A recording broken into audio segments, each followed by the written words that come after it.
Hello everyone, let me welcome you all to the first e-content of our channel.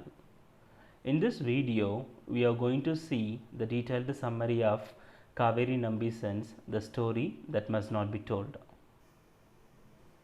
Kaveri Nambisen was born in 1951 in Karnataka. She is a doctor and a writer. Her notable works are The Scent of Pepper, Mango Colored Fish, On Wings of Butterflies, The Hills of Angeri, The Story That Must Not Be Told. The story begins in Delhi and continues in Madras at Vaibhav Apartment and Sitara in Chepak. The writer named the Kuvam as Sitara. Let us see the characters in the novel.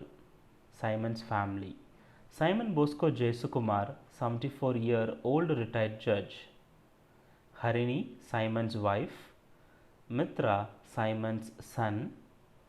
Sandhya, Simon's daughter.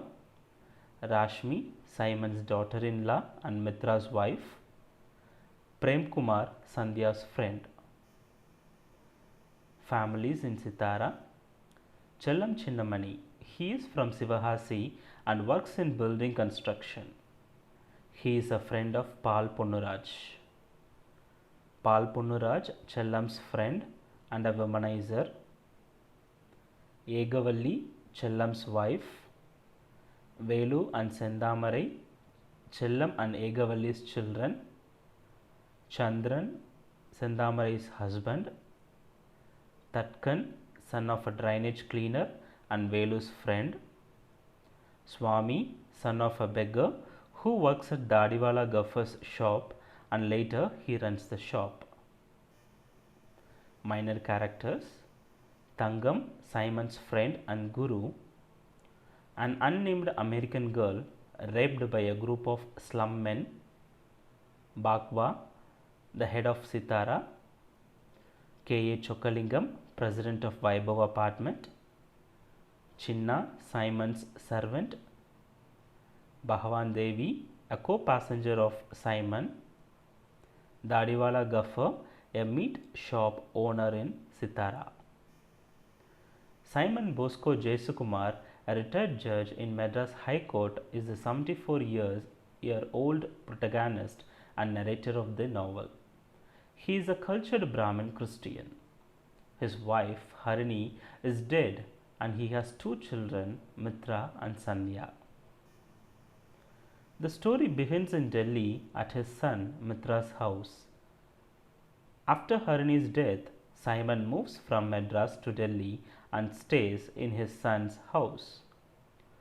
Mitra's wife Rashmi takes care of Simon affectionately. One fine day, Simon finds a manuscript of 759 pages written by Harini about her life. Simon plans to publish this autobiography and sets in to find a suitable publisher. He finds it impossible in Delhi. It is titled as That Must Be Told, neatly typed and printed, attired in blinding yellow. So he moves to Madras by Madras bound express to publish the manuscript. During his journey to Madras, he gets down at Madura Junction to have tea. Unfortunately, he misses the train that takes away his entire luggage, including Harini's manuscript. With that grief, he continues his journey in a passenger train to Madras. At Nagpur, he meets Bhagavan Devi in train. She describes the life of ordinary people, proletariats, citing the passengers in the train. He reaches Madras and stays in his friend Tangam's house, which is an apartment in Vaibhav Colony at Chepak. Days move on. Simon comes to know about the place called Sitara, a slum area near River Kuvam adjacent to Vaibhav Apartment. Sitara encompasses the lives of many poor people with their own story. Simon narrates the story of Pal Ponnuraj and Chellam Chinnamani. Their native is Sivahasi. Earlier, they had worked in Sivahasi fireworks factory and found it difficult to run their families. Once, a contractor offered them an opportunity to work in building construction. So they came to Madras as apprentices, stayed in Sitara and began working as construction workers. Even though Pal Punuraj is married, he is a womanizer, so he often visits the concubines. On the other hand, Chellam is loyal to his wife Egavalli. In a short period, Chellam builds hut and settles his family there in Sitara. Both the husband and the wife are made for each other and are blessed with two children, Sendamarai and Velu. Chellam wants to be a film star, but Simon observes that he needs a lot of time and a lot of patience and a lot of humility before you taste success. Soon, Chellam drops the plan and continues his work in construction. Sitara has a school, a multi-specialty hospital, a baking factory, but they are not maintained properly. Lots of mosquitoes throng the area and create an unhygienic atmosphere. Chellam and Egavalli are one of the kindest couples in Sitara. Egavalli brings up Velu and Senda in a good manner. Once in a temple festival in Chepak, Senda wears a green pattu pavadai. She keeps her hair loose and tells herself that I am Saraswati, the goddess of learning. This behavior of Senda makes her parents worried. Though she is the best student in her class, they prevent her from going to school, nor do they heed to the advice of a teacher. Eventually, Senda is sent to sewing classes. After completing her class, she has to return house through a narrow path in the dark. One day, she is touched by someone in the dark, but she throws away his hand and runs home panicked. She refrains from telling this incident to her parents. The very next day, the man in the dark, narrow street molests her. When at a point of extremity, she yields under pressure. She remains ignorant of the identity of the stranger and overcomes from grief herself. The identity of the person and his motive are revealed only to the readers. The man in the dark is none but Pal Punuraj, who has taken revenge on Chellam through Senda because of Chellam's growth in the place where they are working. Amidst the insanitary condition, the author continues to reveal the immoral activities of the slum community, taking advantage of the victimized women. Once, an American girl came to Sitara for volunteer activities. She had formed a group with slum men and began a joint venture to serve the people. But she too was raped by the men in her group. It shows the darker side of men in Sitara. Swami, son of a beggar, yearns to go to school, but poverty makes him work. Even though his parents are begging in the streets, he wants to earn money by working. So he works under Dadiwala Gaffer, who owns a meat shop at Sitara. He used to cut the meat and wash the shop after the sales are over. When he bids the day, he is provided with some leftover meat for his family. Later, when Gaffer dies, he takes charge of the shop, and many of them thought that Gaffer still exists in the form of Swami. Also, he takes charge of Gaffer's wife Bilqis Bibi and his children, considering himself as one of Gaffer's son. Like Swami Chellam's son, Velu and his friend Tatkan often visit Vaibhav apartment to do some menial work for the rich people and earn money. Seeing their unhappy childhood, Simon asks Velu to bring his father to him. Chellam goes to Simon and discusses about his family and the area where they are living. Simon asks Chellam about the condition of Sitara and he expresses his wish to visit the slum area. At first, Chellam hesitates to take him, but Simon convinces Chellam. Next day, Simon goes to Sitara and analyzes the condition. He records many unhygienic things. He enters into a school where the slum children study. He is shocked to see the plight of the school that exists with broken walls and without fan. So he gifts an air conditioner to the school. Next day, Sandhya visits Simon with Prem Kumar, her friend. She is a free-spirited girl with progressive ideas.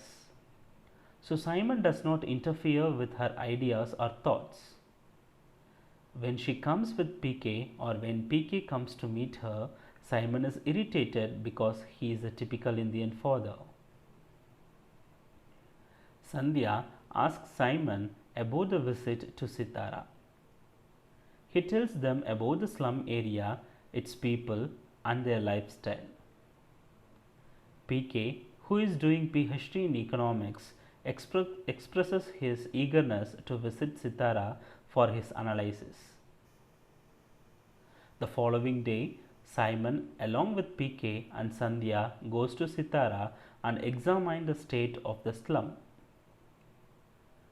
When they reach Chellam's home, Chellam guides the three into the area.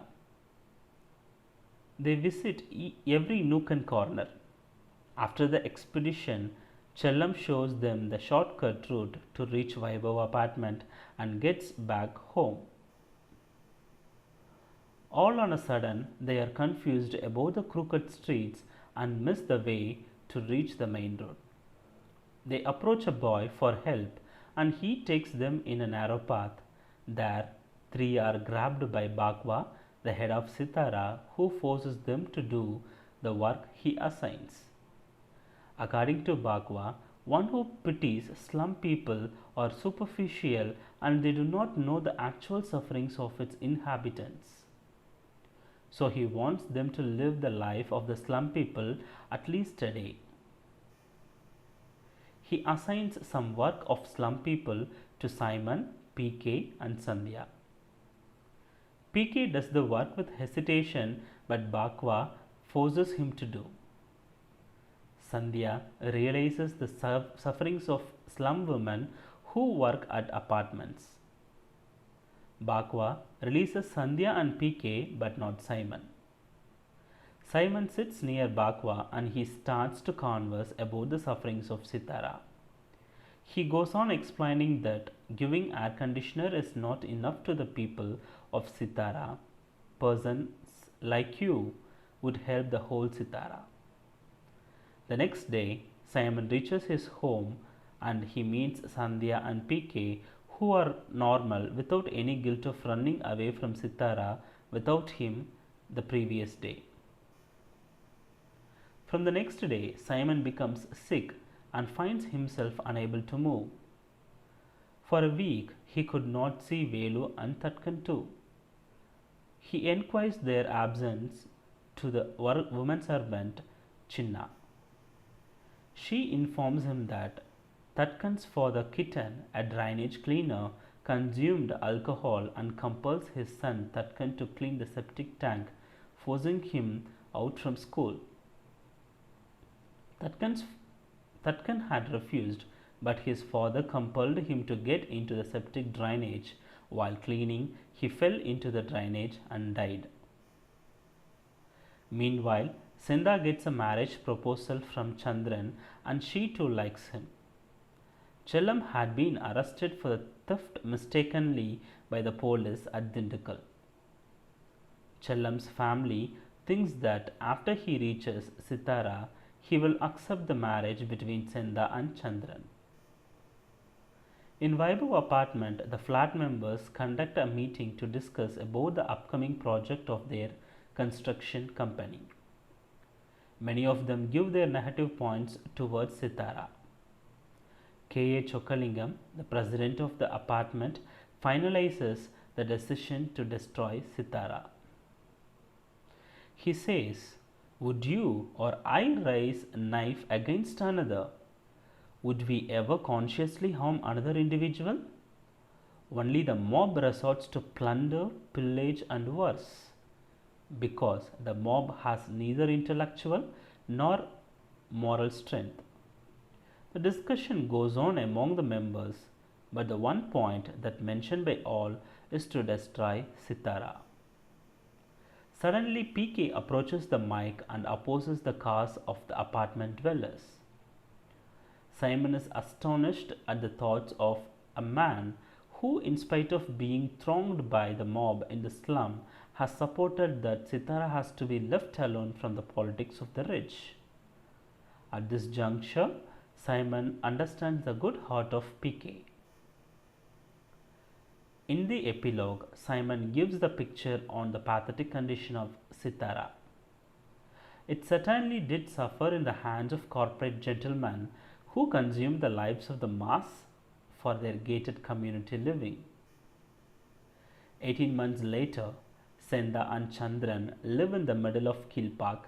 There, they work as laborers in the building construction.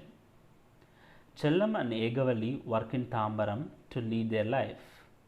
Velu learns to sew from a tailor boy. Every Sunday he goes to Gopher's meat shop to clean the shop as Swami did. The rich grabs the lands of the poor. At last, Sitara exits from Chepak. Simon Bosco J. Sukumar thinks about the person whom he knows and feels about the loss of Sitara in the hands of upper class. In this novel, the writer highlights the condition in which the marginalized or peripheral groups live in the society. These sections of society are denied of their rights of wealth, poverty, education, and freedom in their true sense. So, with this, we come to the end of this lecture.